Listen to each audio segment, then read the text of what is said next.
Good afternoon, everyone. Thank you so much for joining us at Side Evolution Forum. My name is Chris Van, and I am head of marketing here at Side, and I'll be moderating today's session. We have three amazing expert panelists today. All three of them are going to be sharing everything that they've done to deal with this crazy COVID market shift. And all three of them have employed some really amazing strategic approaches, including auctions and rentals and other creative solutions. So we're going to dig in. So I'm going to introduce first up Anthony Navarro, founder of Harper Real Estate, named after his oldest daughter, by the way. Anthony, how are you today? Doing great, thank you.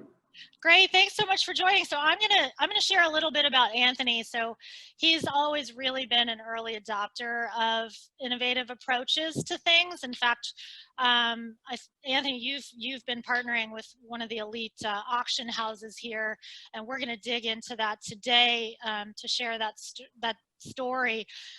You've also been named HomeLight Elite Agent this year, 2020, which really only the top 1% of agents in the nation get, which is amazing. And I know since 2005, you've been ranked top 1% in San Francisco. So also I want to personally say you're also one of the hardest workers I know. I see you at the office here, especially before COVID. You're the last one here at the office every day. So kudos to you. Thanks for joining. Michelle Balog. Am I saying that right, Michelle? Balog. It sounds like there's a Y, so Balog. Michelle Balog, yes, thank you. Michelle is founder of Bay Real Estate Group. She has over 18 years of experience in the SF market. It's a long time, and everyone knows her in the community as the agent's agent because she's actually represented other agents, right? And also mentored so many in the community. I also want to share something really cool about Michelle. She's a big proponent of women's empowerment and business ownership, and she co-founded an organization called Skirts, sharing knowledge, information, and resources together. Is also a best-selling author of Skirt Working, How to Network Using Skirt. I love it, Michelle. So great. Thanks for being here. Oh, and I also wanted to mention, she's also a professional photographer. It was so cool to see that you had photographed Julia Stiles. Yeah, I was a headshot photographer in New York in my 20s. It's pretty awesome. Another life. Yes, but it comes in handy, right? So, and last but not least, Eddie O'Sullivan, founder of Elevation Real Estate. Such a great brand for you, Eddie. Thank you. You elevate everyone you touch. I want to say that, and obviously because you have probably the best accent out there. I have no accent. What accent are you talking about? So Eddie's an international jet setter, born in Ireland, also lived in London, Paris, and Cannes. Is that right? Well, that's still France. So yeah. So the French Riviera, Cannes. Cannes. So Shilala, working in hospitality, and then moved to SF in the mid 90s. Now 2 decades of real estate and ranked top 1% in SF as well. So thank you for joining us. Yes. And by the way, all three of you were named 2020 America's Best this year in Real Trends ranking. So congrats, that's top 1.5% in the nation. So really great accomplishment. So let's dig in. Anthony, let's talk about auctions. Let's go all the way back to the beginning of before COVID. Walk us through how that impacted your business and how you turned to auctions to help. Sure. So I had a troubled listing where the seller had a overzealous price expectation for his property, which is very common, especially now. And this was at the end of 2019, and I was introduced to the auction company and decided to partner with them to represent this particular property. And it was pretty amazing, the whole process, from start to finish, to getting an attractive price on the market, to educating the seller on every aspect of every person that walked through the door and what they were willing to bid. So even before we went to auction, the seller really was educated on expectations. And then once we did go to auction, it pushed it to a price that was above what I expected, probably not what the seller expected, but what I expected for the property, which was really compelling. That was my first experience with the auction process. When was that, Anthony? That was the end of 2019. And so then you've continued, and then COVID hit. So how did that impact you? Yeah, so when COVID hit, it was, of course, I have 2 kids, and that it put me on my butt for a while from a standpoint of helping manage homeschooling and watching the baby and all that kind of stuff. So it was pretty it was pretty intense, but also a welcome break, because we have an intense business that we operate. And so I even though I knew my income was going to suffer, it was like, okay, well, I'm going to just focus on the family and get through this. But what ended up happening is, in terms of houses and getting them sold, it's and sellers' expectations. We're constantly managing the sellers' expectations, and ultimately, I try to use auction on every property that I can, because it really can get a price that you may not be able to get by just selling a traditional sale. There's a couple levers that the auctioneer can use. For example, at one point, an auction stalled out like at it started at 2 million, and an auction stalled out at 2.4, which wasn't close to what the seller would accept. And then the auctioneer said, "Oh, here's a seller's bid for 2.5." So he did another $100,000, and then the next highest bid came up to 2.525. And then the auction stalled out again at 2.525, and then they paused the auction, and then they actually decided to continue the negotiation offline, and then pushed it to 2.65. Wow. And so it was really kind of compelling, in using that in multiple scenarios after COVID has been really good. It has a bidding to start from price, which is way more attractive than just having a low price to start from, because especially right now, you're seeing in our San Francisco MLS, there's only on condos, it's selling right around, like it's basically 100% of the asking price on average. For single family homes, it's only about 104%. These are statistics from today, in fact.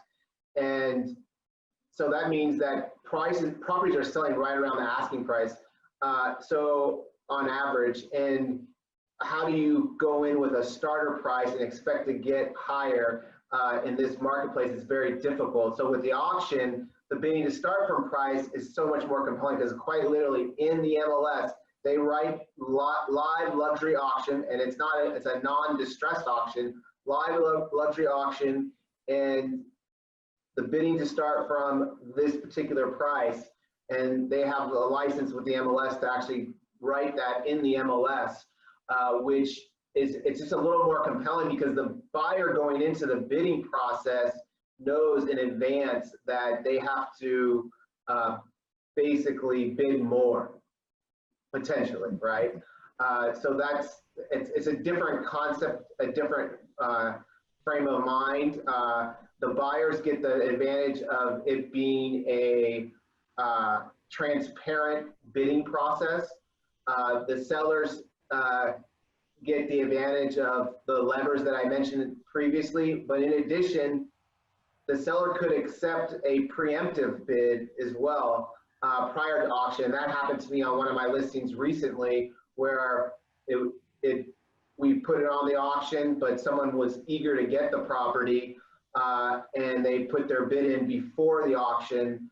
I and the proof was in the result. Actually, this was pretty amazing. So I kept the property active on the MLS while the buyer was going through their inspections and all that kind of stuff. And I kept it on for a couple more weeks up until the bidding process would have happened, and I didn't really have that much more traffic. So it was interesting to see that. And then there was another really good example that I'll tell you, and this is just recent.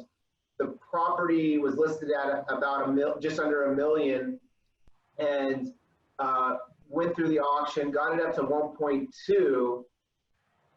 That fell out of escrow, sadly, which I'm sure many have experienced falling out of escrow during these times. And then the seller decided to not go through the auction again. And during that point, they had offers again, but the highest they could get was $1 million, which was really interesting. So they decided to go back to auction, the third round of like taking offers, and got it up to over 1.1. Ironically, that one fell out again. It was a little bit painful, but now we're going back to auction one more time. So it's, the auction process is super compelling. I love the fact that they manage all the buyers that come through and ask them what they thought of the property, what they would be willing, what they thought it was worth, and finally, the most important question: would you be willing to put that in writing and put it in a contract? So it was like, it's been an amazing process for me. I love the auction process. I bring them on my listing presentations as much as I possibly can. I have signed up listings without the auction, but I try to bring them as many times as possible. What was that, Michelle? I think Michelle had a question. I'm curious, like, do you bring them on the actual listing presentation with you, like the first time you're being a seller? I do. Oh. Wow, you do. So how do you, and actually, Eddie, I know you've been doing auctions as well, leveraging them successfully. How do you explain the whole mechanics of this to clients and help them overcome the fear? Because it's very unfamiliar to a lot of people. It is, and it isn't in a lot of ways, because, people are familiar with, the auction houses and eBay and a bunch of different other scenarios. And a lot of the way our real estate in San Francisco works now, it's different from marketplace to marketplace, but in general, our market has always been an auction-based market, but it's a blind auction, right? Where we set an offer date and people have to show up with an offer, and they're coming in blind.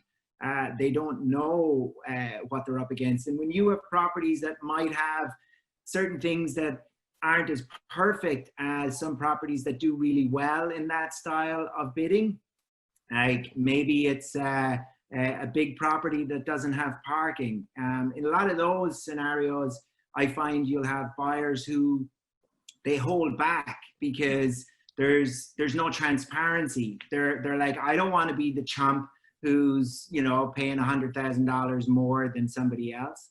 And the transparency of the auction is it's a way for buyers to feel comfortable. They're not relying on information that they can't verify. In the auction process, they see that, hey, there's another bidder who is bidded up to this amount. If I want to get up to the front of the line here, I have to bid again. And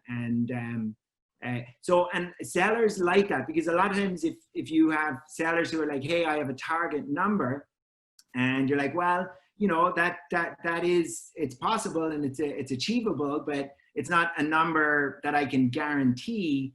The auction is a good option for them because you have a non-disclosed reserve where the seller can be like, look, if we don't reach this number, I'm not going to sell. And so they're much more comfortable going at a lower price where the bidding is to start from, knowing that they don't have to sell if they don't reach their reserve.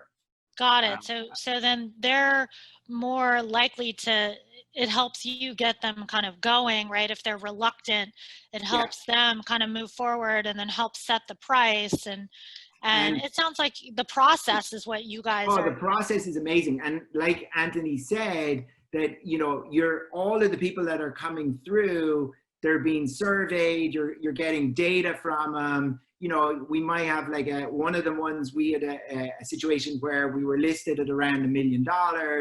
We had a target price of around 1.2, and that was the non-disclosed reserve. And everybody coming through, they were being asked what was their opinion of value, and they were all saying, "Hey, well, we think it's worth maybe about 1.1." And then they're like, "What's your budget?" And then people share this information with the auction company that they wouldn't share with us. Interesting. And the auction company works for us. Yeah. So they'll share it with the auction company, and then all these people, oh, my budget's 1.3 or my budget's 1.2, and going in to an auction where you have a target of a certain number, if you know what the budget is for these bidders, then the opportunity is there for the auctioneer to see if they can extract that value. So. Got it. And so the data is the key thing, right? Anthony, you also had mentioned the auctioneer was kind of, what is their role? Like they were kind of involved. Oh yeah, so the auctioneer himself, who's the owner of the company, he knows every property, every seller's situation, what they're trying to achieve, and he's very good at negotiating and even pushing the seller and the buyer to get to terms.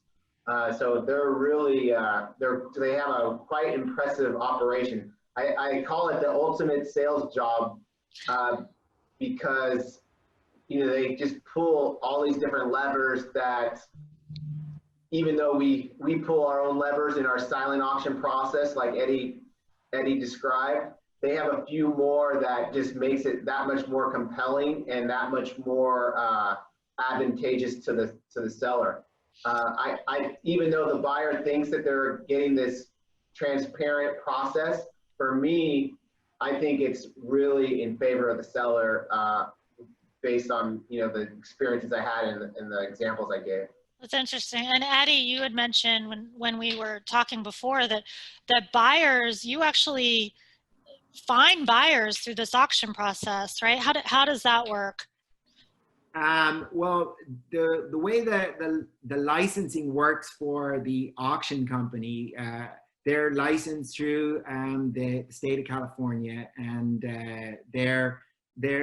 they have to have a listing agent. And because you have a price that is the starting bid, their licensing requirements require them to inform people if there's any changes in the process. If somebody shows interest, they're legally required to inform these people. Therefore, nobody can get into the property without giving proper contact data. And so basically, everybody who's coming and expressing interest in your property, you're getting all of that data.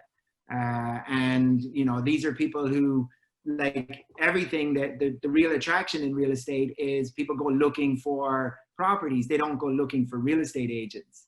And that opportunity, you're right in front of these people sometimes when they're really starting out in the marketplace at the very beginning. And you know, because of the way that the bid starting from is set at such an attractive price point, that's really what's pulling everybody in. Like the amount of traffic that you get coming through listings is really elevated because, you know, there are a lot of people who are coming through hoping that they could, you know, buy it for the bid to start from. But what you're just getting these people in, you're just getting more exposure, and it's the easiest thing in the world for them to register.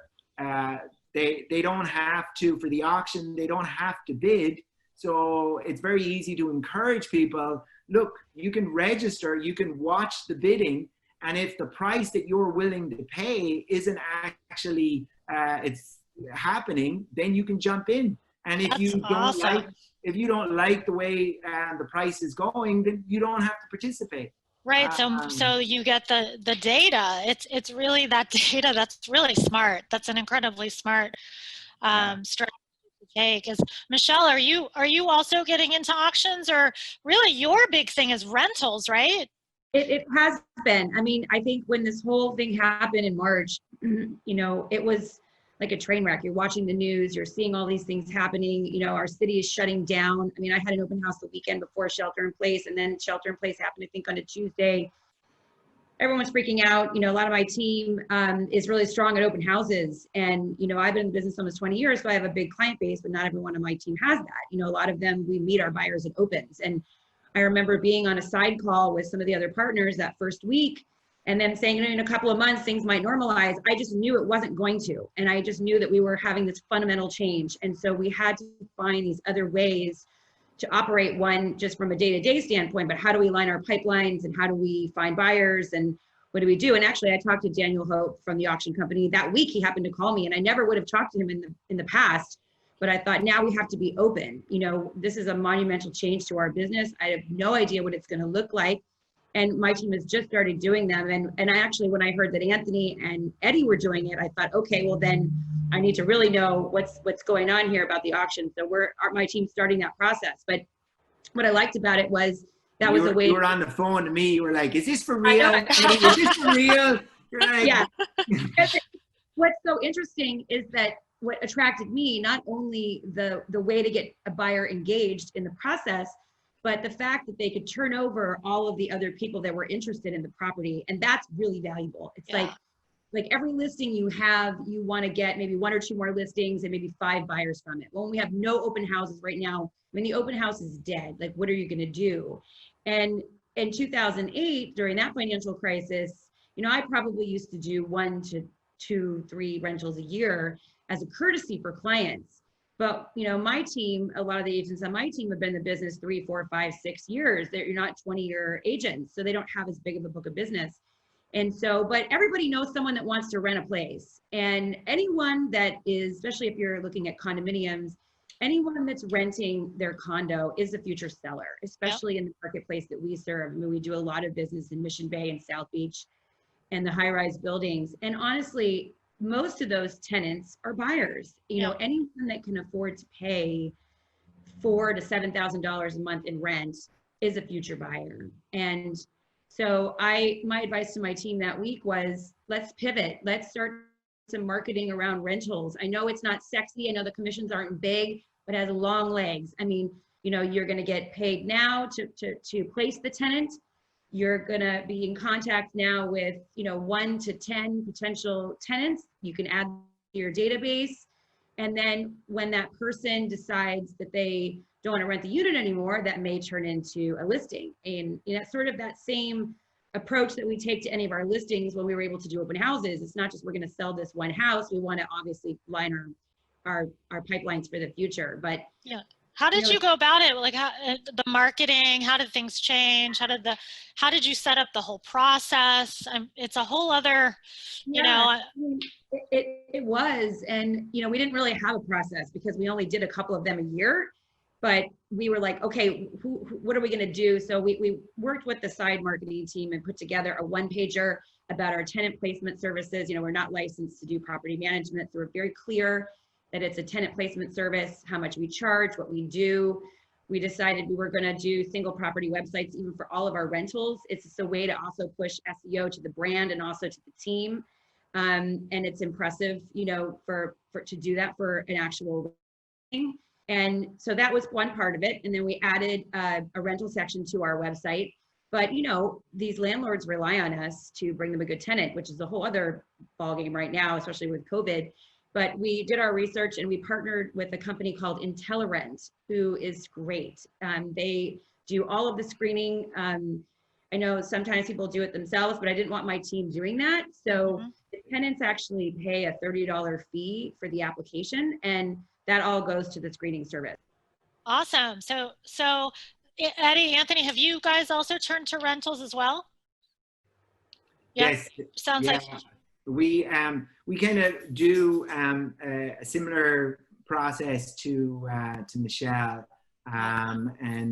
Although we call them reluctant landlords, we tend to kind of cover people who, they're not ready to sell and they're a bit worried about their property and, the environment in San Francisco with rent control. And so we have a service where we kind of do it at a flat rate and saying to the landlord that, look, we're going to find you a great tenant, but we're also going to market to this tenant because with the rents, like Michelle said, that they're paying, these people are eventually going to buy. Yeah, and yeah, we want that opportunity to be able to, if they're going to buy, and if we get this information, we're going to let you know too that they're going to be moving out and that kind of stuff. Yeah, yeah.